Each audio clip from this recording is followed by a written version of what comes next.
Good morning mga kabalaybay natin dyan, mga idol natin sa larangan ng takbuhan, padyakan. Good morning po sa inyo lahat. Yan. Ngayon po mga kabalaybay, dito lamang tayo sa malapit. Baka dito lamang tayo sa may playa. May konting ahonin dito sa may lecheria.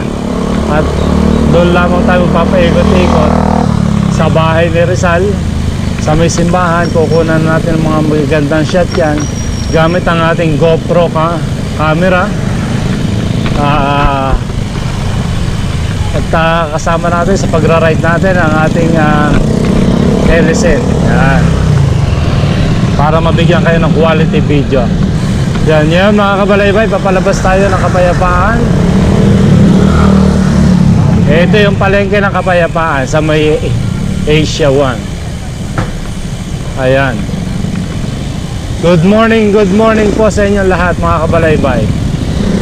Ayan, nakalabas na po tayo ng Kapayapaan. Ito na po yung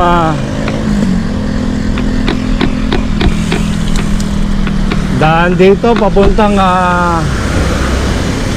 palabas ng Canlubang. Ayan. Napakaganda po at napakaliwalas dito sa gitnang ito ng kalsada kasi napapaligiran po ito ng mga puno. At isa pa, pagpapunta ka, pagpababa ka ay palusong, kaya naka freewheeling lang tayo.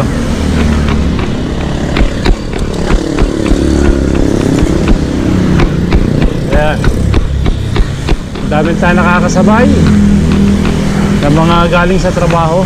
Mga iba, mga nakabisikleta katulad yan, ni Sir, security guard dyan dito sa May Carmel Bay.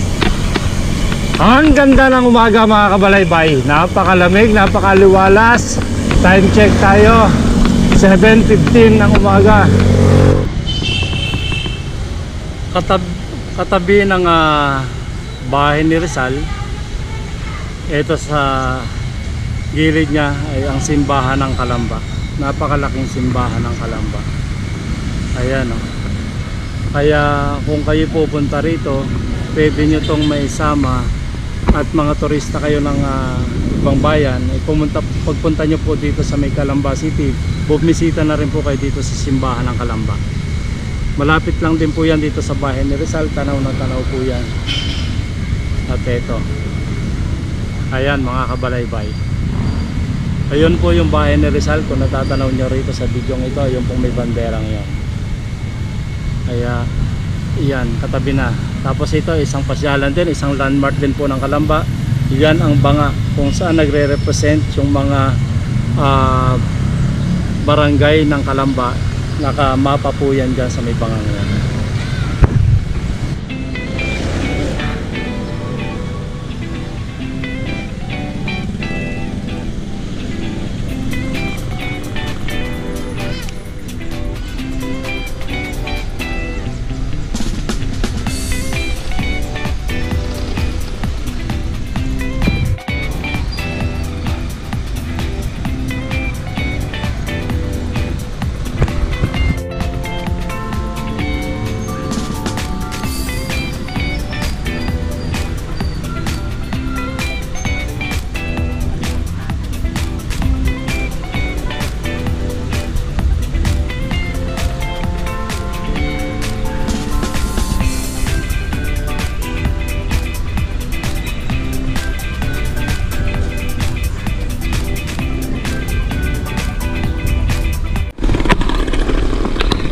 Nandito na tayo sa Barangay Aplaya. Ito yung mga pinupuntahan ng mga bikers at ng mga taga Kalamba, at marami pang mga bisita na dumadayo dito para matanaw itong ganda ng bundok Makiling. Tapos meron dito mga 300 meters na kalsada para makita mo yung view ng dagat at saka yung pinagmamalaki nilang island. Ano bang island to? Wonder Island. Yan, pakikita ko sa inyo mamaya pagtigil natin ang Wonder Island.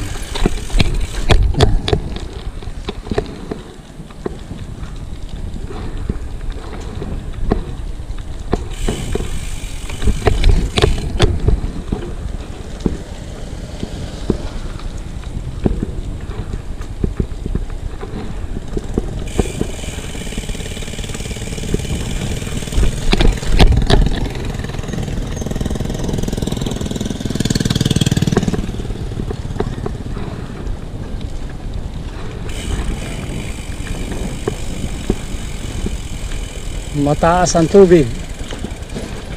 Malakas ang alon.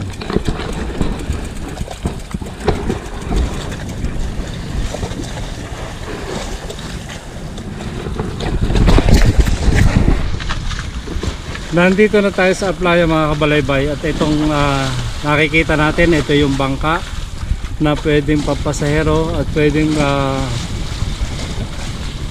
aywan ko kung ano, pampasahero nga to o pampasaherong bangka to papunta doon sa island ng Talim. Yan o, nakalagay o.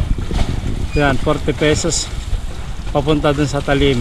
Yan, ito pala yung pampasaherong bangka papunta doon sa Talim Island mga kabalaybay.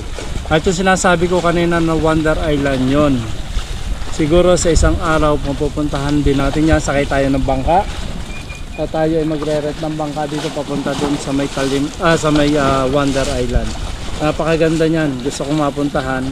Parang malapit lamang dito sa ating paningin, pero pagdating natin doon malayo-layo din yung ating lalakbayin, siguro mga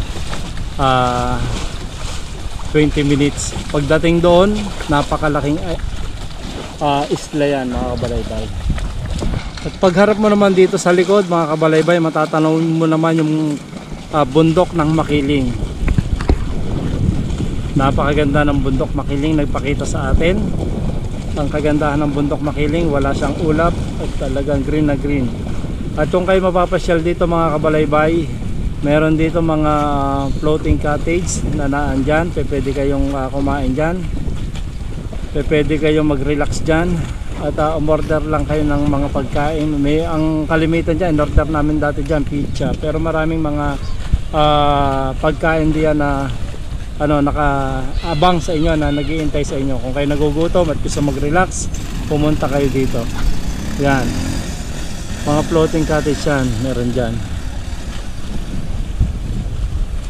At kung gusto niyo naman ay mga turo-turo o mga mga street food, na andun lamang yan sa unahan. Sa bandang hapon lamang nagtitinda kasi mainit dito, walang shade ng mga puno. Kung napapansin niyo naman na itong areang ito ay talagang open, napakainit. Malakas ang alon ngayon. Dati na nagpunta kami dito, ang tubig niyan ay medyo mababa, pero ngayon medyo mataas, high tide ata ngayon. Kaya medyo halos sumahampas na rito sa may batuhan dito sa ibabaw. Dati kasi kung napapansin niyo yan, ayan ay hagdanan. Mababa pa dyan ang tubig. Nung kami, siguro paghapon yun, pero sa ngayong umaga, ayan naka high tide at maganda yung tubig. Hindi kulay brown, maganda. Malalim, siguro maraming isla dito ang nabibingwit. Ayan.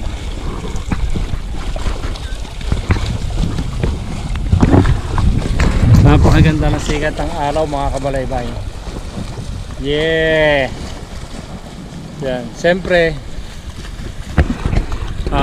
bago ko naman ipakita sa inyo yung mga malalayong lugar at magagandang lugar, dito muna tayo sa medyo malapit na lugar at maganda. At bago natin puntahan yung ibang mga lugar, dito muna tayo sa barangay ng Aplayan, dito sa nasasakupan ng Calamba City. Yan, dito muna tayo sa may Calamba City, mag-iikot at marami ng napakagandang view rito na makikita natin. At talagang yung hindi pa nakakarating dito ay masasuggest ko na kayo pumasyal dito at pasyalan ninyo itong bahay ni Rizal, simbahan ng Calamba. Yung maraming pasyalan dito sa may Calamba. At ang isa pa ay itong Aplaya dito. Tuwing hapon kayo pumunta at napakaganda rito. At tuwing hapon napakaraming tao at malilim. Kahit magtatambay, kahit mag-uupo dito, walang problema. Hanggang gabi po yan. Diba, napakita ko na sa inyo itong Calamba. Siguro sa susunod na pagpadyak natin ay doon naman tayo sa malayo-layo.